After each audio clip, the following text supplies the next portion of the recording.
നല്ല ഗീർവാണം അടിക്കുന്ന ആൾക്കാരുണ്ട്.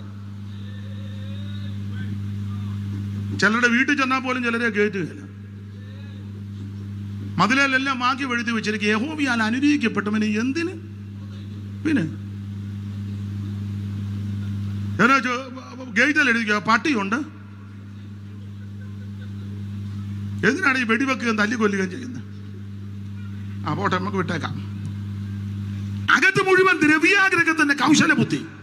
എന്നിട്ട് ഇവൻ പറയുകയാ, എനിക്ക് പാലാക്ക് ഗൃഹം നിറച്ച് വെള്ളിയും പൊന്നും തന്നാലും ഞാൻ പ്രമാണം വിടുകയല്ല. പക്ഷെ ഇവന്റെ അകത്ത് മുഴുവൻ ഇതാ. അപ്പൊ ഈ സംഖ്യാപുസ്തകം 22, 23, 24 പഠിച്ചാൽ ഈ ദുരുപദേശം പറഞ്ഞതായിട്ട് കാണുന്നില്ല. അവിടെ മുഴുവൻ കൊടുത്തിരിക്കുന്നത് സുഭാഷിതമല്ല. സുഭാഷിതം നല്ല കാര്യം, സുഭാഷിതം അല്ലേ മോളെ? വായിച്ചേ. അപ്പോൾ അവൻ 23-ാം അധ്യായത്തിന്റെ 7-ാം വാക്യവും 23-ാം അധ്യായത്തിന്റെ 18-ാം വാക്യവും 24-ാം അധ്യായത്തിന്റെ 3-ാം വാക്യവും 24-ാം അധ്യായത്തിന്റെ 15-ാം വാക്യവും വായിക്കണം ക്രമത്താല്. 23:7, 23:18, 24:3, 24:15. അപ്പോൾ അവൻ സുഭാഷിതം ചൊല്ലി തുടങ്ങിയത് 23-ന്റെ 7 സുഭാഷിതം ചൊല്ലി. പുള്ളിക്കാരി കൂടെ വിടവ് കൊടുക്കും മോളെ. വായിച്ചു. ബാലാക്ക് എന്നെ അരാമിൽ നിന്നും. അതൊന്നും വായിക്കണ്ടെന്ന് കൊച്ചേ, ഞാൻ ഈ പറഞ്ഞ വാക്യം മാത്രമായി. ഇനി 18. അവൻ സുഭാഷിതം ചൊല്ലി. ഇനി 24:3 അവന്റെ മേൽ അവൻ സുഭാഷിതം ചൊല്ലി. ഇനി അതിന്റെ 15. പിന്നെ അവൻ സുഭാഷിതം ചൊല്ലി. ശ്രദ്ധിച്ചേ, ഈ വാക്യങ്ങളിലെല്ലാം സുഭാഷിതം. പിന്നെ എപ്പോഴാണ് ഇവന്റെ ഉപദേശം ഇറക്കിയത്? അവനെ നല്ല കാര്യം പറഞ്ഞു. 4 വാക്യത്തിൽ സുഭാഷിതം.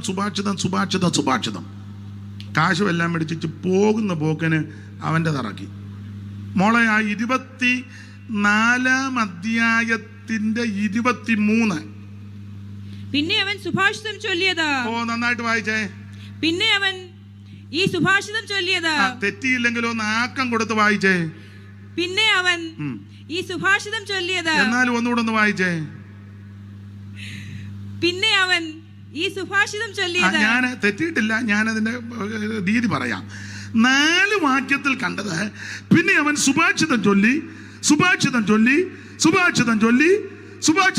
നല്ല കാര്യം. യാക്കോബിൽ തിന്മ കാണുവാനില്ല, ഇസ്രായേലിൽ കഷ്ടത ദർശിപ്പാനില്ല, ദൈവമായ യഹോവ അവനോട് കൂടെ ഇരിക്കുന്നു, രാജകോലാഹലമുണ്ട്. ഇങ്ങനെയൊക്കെ നല്ല കാര്യമാണ്. ഇതെല്ലാം പറഞ്ഞ് അവൻ പോകുന്ന പോക്കിന് 24-ന്റെ 23 പറയുക, പിന്നെ അവൻ ഈ സുഭാഷിതം കൂടെ ചൊല്ലി. അത് അവൻ്റെതാ. എന്തുവാ ഇവൻ ചെയ്ത ഉപദേശം? ഒരു വാക്യം വായിച്ചിട്ടില്ല, എല്ലാത്തിനും നേരമില്ല. ഒരു വാക്യം വായിക്കാം. സംഖ്യാപുസ്തകം 31-ാം അധ്യായത്തിന്റെ 16 വായിച്ചേ മോളെ. 31:16. ഇവരത്രേ പെയോരിന്റെ സംഗതിയിൽ ബിലെയാമിന്റെ ഉപദേശത്താൽ ഇസ്രായേൽ മക്കളെ യഹോവയുടെ ദ്രോഹം ചെയ്യുവാനും യഹോവയുടെ സഭയിൽ ബാധ ഉണ്ടാവാനും ഹേതുവായത്. അപ്പം 2 കാര്യം അവിടെ പൂള് വെച്ച് കൊടുത്തത്. ഒന്ന്, ദൈവമക്കൾ ദൈവത്തോട് ദ്രോഹം ചെയ്യാൻ ഇവൻ പൂള് വെച്ച് കൊടുത്തു. അതെന്താ പൂള്? എല്ലാം വിവരിക്കാൻ നേരമില്ല. VIP കാരായതുകൊണ്ട് 2 കാര്യം പറയാതെ പോകുന്നത് ശരിയല്ല. അപ്പൊ ഇവൻ പൂള് വെച്ച് കൊടുത്ത് ഇവന്മാരെ ഒതുക്കാൻ ഒറ്റ പണിയുള്ളു. പെമ്പിള്ളാരെ ഒരുക്കി ഇറക്കി ഇവന്മാരുടെ ഇടയിലോട്ട്. അവള് കണ്ണുമൊക്കെ എഴുതി, പെമ്പിള്ളാരെ കണ്ണെഴുതി, പുരിയൊക്കെ വടിച്ച് ഇതിലെ 2 മുടിയും കൂടെ കെട്ട്. ജീസസ് കണ്ടിട്ടില്ല? ഇതിലെ 2 മുടി പുരിയൊക്കെ അങ്ങ് വടിച്ചേ. എങ്ങനെ എന്നെ എന്തിനിങ്ങനെ നോക്കുന്നേ? യെശയ്യാ 3:16 വായിക്ക് വച്ചേ, കേക്കട്ടെ, ഇവളുമാരെല്ലാം കേക്കട്ടെ. അങ്ങനെയുള്ള ഏതേലും ഒരെണ്ണമുണ്ടെങ്കിൽ നീ ഇന്ന് രാത്രി കൊണപ്പെടണം. വായിര്, പെട്ടെന്ന് വായിര് മോനെ. യഹോവ പിന്നെ അരുളിച്ചെയ്തെന്നാൽ, സിയോൻ പുത്രിമാർ നിഗളിച്ച് കഴുത്ത് നീട്ടിയും. PIP അംഗങ്ങളും മാതാക്കളും സഹോദരന്മാര് എല്ലാവരും യോഗ്യമായിട്ട് നടക്കണം. മനസ്സിലായോ? കഴുത്ത് നീട്ടുക എന്ന് പറഞ്ഞാൽ കഴുത്തെ പിടിച്ച് നീട്ടിയെന്നല്ല. ഈ ചുരിദാർ ആണെങ്കിലും ബ്ലൗസ് ആണെങ്കിലും ഷർട്ട് ആണെങ്കിലും എന്തോ കുന്തമാണെങ്കിലും ഇതൊത്തിരി ഇങ്ങോട്ട് ഒത്തിരി ഇറങ്ങി പുറകോട്ട് ഒത്തിരി ഇറങ്ങിയാൽ കഴുത്ത് നീണ്ടതുപോലെ തോന്നും. നീ ദൈവത്തെ ആരാധിക്കാൻ മര്യാദയ്ക്ക് വരണം. ഇപ്പൊ ചില കല്യാണത്തിന് പെമ്പിള്ളാരെ ഒരിക്കൽ ഒറ്റ പാസ്റ്റർമാര് പറയത്തില്ലല്ലോ. കാരണം 50,000 1 ലക്ഷം കിട്ടും മേടിച്ച് കീഴിച്ചാൽ അങ്ങ് താക്ക് നല്ലതാപ്പാ. ഇന്ന് ഞാൻ 9:30 നിർത്തുള്ളൂ. ഇന്ന് ഇവിടെ എന്നെ മുടിയാന്തരം വന്നാലും 9 നിർത്തുള്ളൂ. ദൈവത്തിന് മഹത്വം. എടാ, കല്യാണത്തിന് ഒരുങ്ങി വരുമ്പോൾ ഞാൻ എന്നെ പ്രതിയാക്കിയ പെണ്ണിന്റെ അപ്പനാ അല്ല അമ്മയോടോ ചുമതലപ്പെട്ടവരോട് പറയണം, ഞാൻ കല്യാണം നടത്തണമെങ്കിൽ മാന്യമായിട്ടും യോഗ്യമായിട്ടും ഒരുങ്ങി ഇല്ല നീ വേറെ എവിടെയെങ്കിലും കൊണ്ട് നടത്താൻ പറയണം. കാരണം സ്റ്റേജ് വന്നു കഴിഞ്ഞ് പറഞ്ഞത് ശരിയല്ല, നേരത്തെ പറയണം. സ്റ്റേജ് ക്യാഷുള്ള അച്ഛൻ്റെ മോനെ കൊണ്ടുപോടാ എങ്ങോട്ടാലും. സഭയ്ക്ക് പ്രമാണമുണ്ട്. പാവപ്പെട്ടവനാണ് ഉടനെ അവന്റെ മണ്ഡലോട്ട് അടിയന്തര കമ്മിറ്റി കയറി എല്ലാം കുതിര കയറുമല്ലോ. ന്യായവിസ്താരത്തിൽ വലിയവന്റെ ചെറിയവന്റെ കാര്യം ഒരുപോലെ നടക്കണം.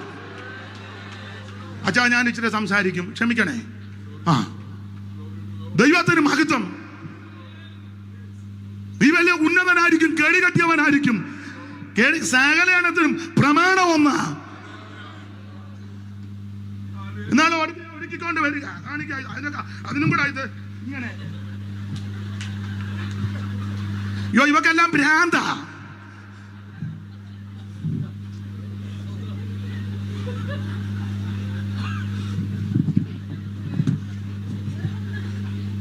തള്ളമാരി സത്യം വരുവാ, അങ്ങോട്ട് വരുവാ. ഞാൻ ദൈവത്തിന് മഹത്വം.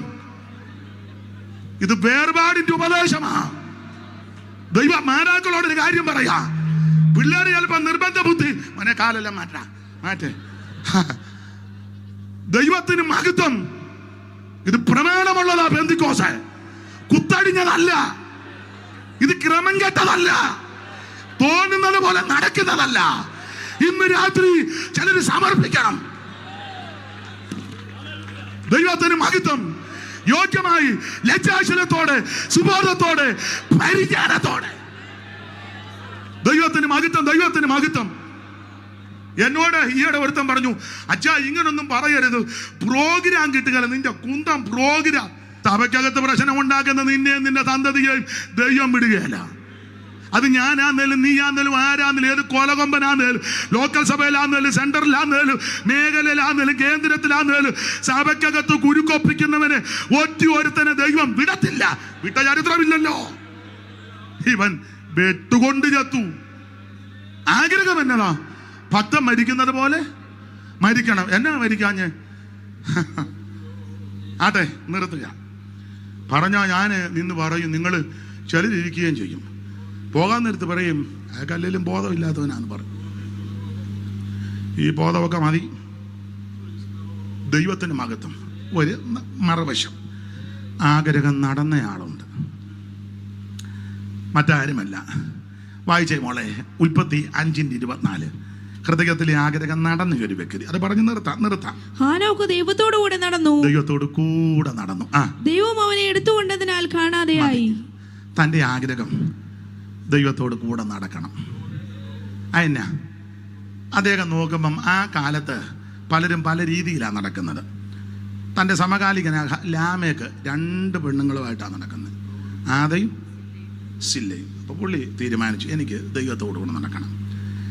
അടുത്തത് ഉൽപ്പത്തി 6-ാം അധ്യായത്തിൽ ബോധിച്ചതുപോലെ ഒരു പദമുണ്ട്, തനിക്ക് അപ്പം ഓരോരുത്തരും അവനവന് ബോധിച്ചതുപോലെ ജീവിക്കുന്ന നടക്കുന്ന കാലമാണ്. ഹാനോക്കിൻ്റെ ആഗ്രഹം, എനിക്ക് ദൈവത്തോട് കൂടെ നടക്കണം. 3, ലാമക്കിൻ്റെ പിള്ളേരെല്ലാം ഭയങ്കര ഉന്നതന്മാരാണ്. ഒരു ചെറുക്കനാണ് കല സംസ്കാരം അതിലൊക്കെ അഗ്രഗണ്യനാണ്.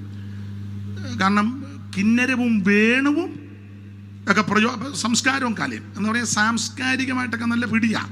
മന്ത്രിതലത്തിൽ, MLA തലത്തിൽ, പിന്നെ അങ്ങനെ ഉണ്ടല്ലോ നമ്മൾ പറയില്ലേ, പുള്ളിക്ക് നല്ല പിടിയോ. ഏതാ ലാമക്കിൻ്റെ പിള്ളേർക്ക് വേറൊരുത്തരാൻ്റെ ഭയങ്കര ബിസിനസ്സാണ്. കൂടാരവാസികൾക്കും പശുപാലകന്മാർക്കും ഫാമും ഒക്കെ ഉണ്ട്. പ്രത്യേക ഇനമാണ്.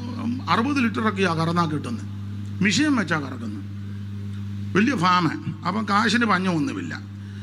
വേറൊരു ചെറുക്കനുണ്ട്, ഇരുമ്പ് കൊണ്ടും ചെമ്പ് കൊണ്ടും ആയുധം, ഗുണ്ടായുസം, ഡിഫൻസിലുമൊക്കെ ഉണ്ട് പിള്ളേർ.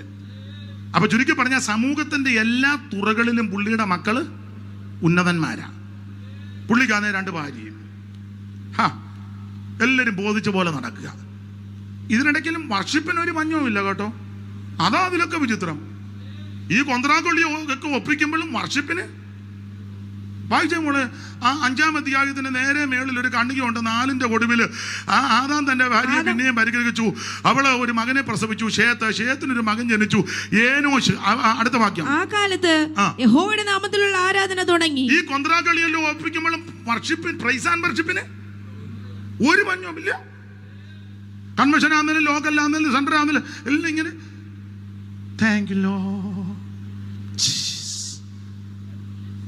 അറിയാമല്ലോ, ഞാൻ വിവരിക്കണ്ടല്ലോ. ഇങ്ങനെയൊക്കെ വഷളത്വം. പക്ഷെ ഇതിന്റെ നടുവിൽ ഹാനോക്ക് തീരുമാനിച്ചു, എനിക്ക് ദൈവത്തോട് കൂടെ നടക്കണം. ഒരു സുപ്രഭാതത്തിൽ ഹാനോക്കിന്റെ ആഗ്രഹത്തെ ദൈവം നിറവേറ്റി. അവിടെ ഇങ്ങനെ വായിക്കുന്നു, ദൈവം അവനെ എടുത്തുകൊണ്ടതിനാൽ കാണാതായി. ഞാൻ പറയാറുണ്ട്, ഹാനോക്കിന്റെ ദൈവം എടുക്കാൻ പല കാര്യം. അതിലൊരു കാര്യം, ഹാനോക്ക് പ്രവചിച്ചു. എന്തുവാ പ്രവചിച്ചേ?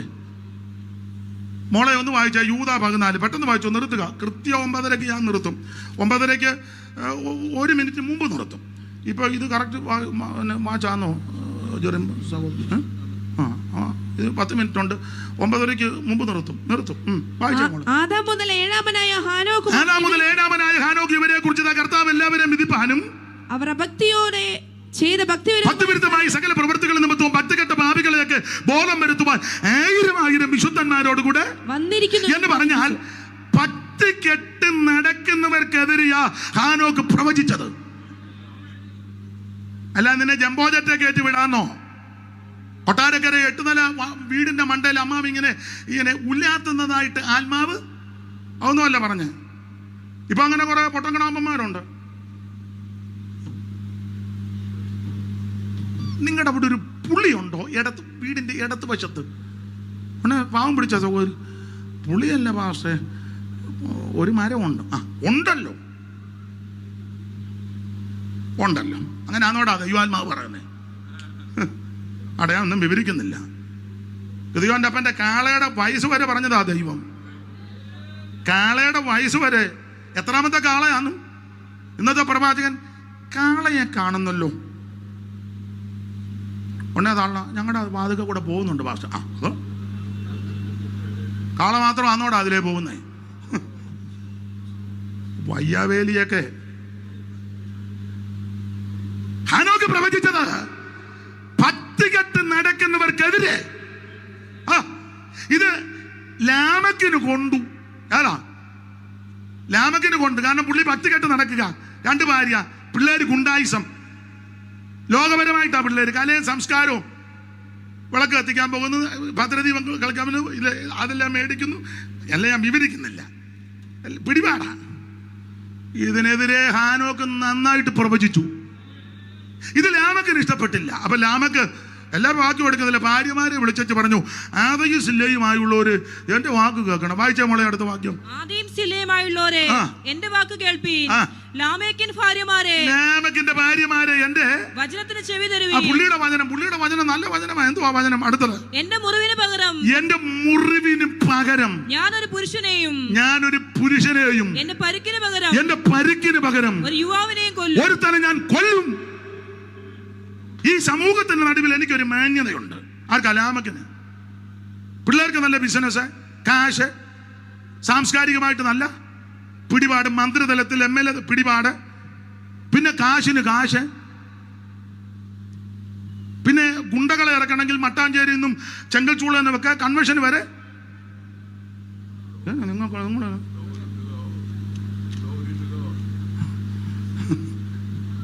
നല്ല പിടിപാടുണ്ടെന്ന് എനിക്ക്, എല്ലാം ഉണ്ട് എനിക്ക്. അങ്ങനെ സമൂഹത്തിൽ നിലയും വിലയുമുള്ള എന്നെ ഈ പ്രീതയാകുന്ന ഹാനോക്ക് ഇതിനെതിരെ പ്രതികരിച്ചാൽ, പ്രസംഗിച്ചാൽ, ഇനി ഇവനെ ഭൂമിക്ക് മേളിൽ വെക്കുകയല്ല, കൊല്ലും. ഇത് സ്വർഗത്തിലെ ദൈവം കേട്ടു. ഹാനോക്ക് ഇതറിഞ്ഞില്ല, ദൈവം ഇത് കേട്ടു. 300 കൊല്ലം ദൈവത്തോട് ഹാനോക്ക് നടക്കുക. ഒരു സുപ്രഭാതത്തിൽ അപ്പൊ കൊല്ലാനുള്ള സകല സജ്ജീകരണങ്ങളിൽ ലാമ കിടക്കുന്നുണ്ട്. ഗുണ്ടായിസം, പിള്ളേരുടെ ചെമ്പ് കൊണ്ട് ഇരുമ്പ് കൊണ്ടും ആയുധമുണ്ട്. ഇനി അഥവാ തട്ടിയാൽ കാശ് കൊടുത്ത് ജാമ്യം എടുക്കാനും ഉണ്ട്. പിടിപാടുണ്ട്, എല്ലാം സെറ്റപ്പാ, പിള്ളേരുടെ സെറ്റപ്പാ. പക്ഷെ സ്വർഗത്തിലെ ദൈവം ഇത് കണ്ടിട്ട് പറഞ്ഞു, ഒരു സുപ്രഭാതത്തിൽ ആമേൻ ദൈവം തമ്പുരാനും ഹാനോക്കും 300 കൊല്ലമാണ് നടക്കുന്നത്. 300 കൊല്ലം നടന്നപ്പോൾ ഒരു എന്റെ ഭാഷയാ, എന്റെ ഭാവനയാ, 300 കൊല്ലം ഇങ്ങനെ 300ാമത്തെ കൊല്ലത്തിൽ ദൈവം തമ്പുരാൻ പറഞ്ഞു, മോനെ ഹാനോക്കെ, ഓ നമ്മളിപ്പോ എത്ര കൊല്ലമായിട്ടാ നടക്കാൻ തുടങ്ങിയിട്ട്? അപ്പച്ചാ 300 കൊല്ലമായി. എങ്ങനുണ്ട്? ഒരു കുഴപ്പമില്ല, സന്തോഷമാണ്, സന്തോഷം. നിന്റെ ആഗ്രഹം എന്നാടാ? എന്റെ അപ്പച്ചാ, എന്റെ ആഗ്രഹം എന്റെ അപ്പച്ചന്റെ കൂടെ എപ്പോഴും ഇങ്ങനെ നടക്കണം. ഒന്ന് ദൈവം പറഞ്ഞു, ഇനി നീ നടക്കണ്ട. അയ്യോ ഇല്ലടാ, ഞാൻ നിന്നെ എടുക്കുക. ദൈവം അവനെ എടുത്തുകൊണ്ട്, എന്റെ ഭാഷ പറഞ്ഞ ആയുധവും പിള്ളേരെയും സജ്ജീകരണം ഒരുക്കി വെച്ചവന്റെ ഇഷ്ടത്തിന് ഏൽപ്പിക്കാതെ അവൻ ദൈവം തമ്പുരാൻ ഹാനോക്കിനെ അങ്ങ് എടുത്തു. ഇന്ന് രാത്രി പരമാർത്ഥതയോടെ, വിശ്വസ്തയോടെ, വിശുദ്ധിയോടെ ജീവിക്കുന്ന ദൈവത്തിന്റെ പൈതലെ, നിന്നെ ദൈവം ശത്രുവിന്റെ കയ്യിൽ കൊടുക്കത്തില്ല. ദുഷ്ടന്റെ ഇഷ്ടത്തിന് ദൈവം നിന്നെ വിടത്തില്ല. തന്റെ കുറുപ്രാവിന് ദൈവം ദുഷ്ടമൃഗത്തിന് ഏൽപ്പിക്കത്തില്ല. ഇന്ന് രാത്രി വിശ്വസിച്ച് ദൈവത്തെ മഹത്വപ്പെടുത്ത.